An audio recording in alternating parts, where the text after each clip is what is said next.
All right, in this series I want to briefly talk about some of the materials that will be useful for learning to draw, and these are not all necessary, but here's a few of them. So most people have a number 2 pencil. This isn't just a normal pencil you can find laying around. I used this as a kid for years as just my only tool for drawing. It's actually an HB pencil.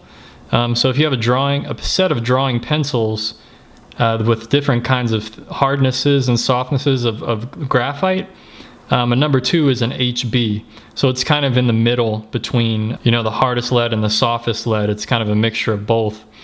So this is a good tool to use, but when you feel that you want to upgrade a bit and you kind of you got good hand-eye coordination, you want to start shading or just doing some different things, definitely get a set of drawing pencils.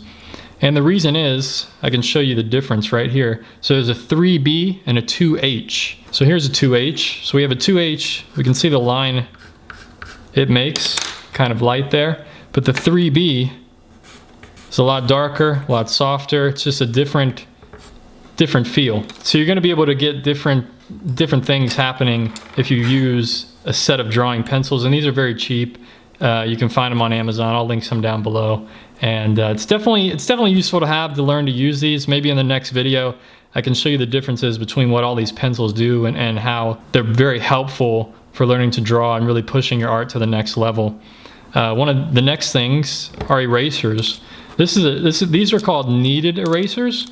And this is usually how they come. They're kind of just this flat rectangular thing, but you can shape them however you want. So you can get a fine point on them and really just erase a small part.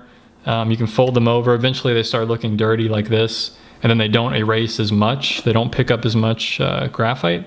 So I have a few different ones of those at different stages, but this one's pretty much brand new. Or you can just get a regular white eraser. Usually you don't really want to use these kind of erasers. They're just not that great, but if you're just starting out, like I said, number 2 is the way to go. If you want to use some ink pens or something, a brush pen is really cool. You can find these online, so you can get really fine lines. So let me try that again. That was an old brush pen. So you can get really thin lines with a brush pen, or you can go thicker and darker. It's just really cool, kind of expressive. I like using these, it's a lot of fun.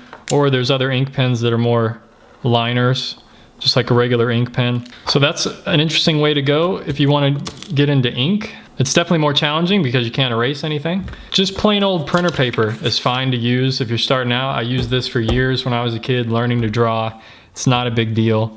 Eventually it might be good to invest in some kind of sketchbook. I like using these tanned, and I just use ink in them, white and black ink.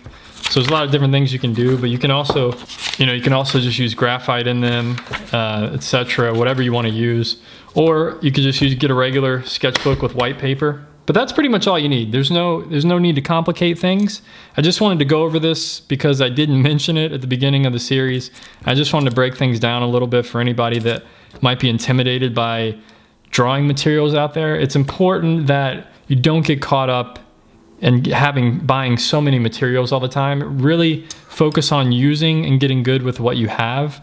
If all you have is a number 2 pencil and some printer paper, then get really good at using your number 2 pencil and the printer paper, and have fun with that until you feel like you want to move up to the next level. Then get a set of drawing pencils, start playing around with them, and get a sketchbook, etc. Kind of branch out, but don't worry too much about it.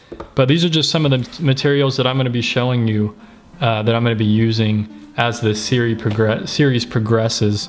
So hope you found this video helpful. It's just a quick one here, and I'll see you in the next video. Peace.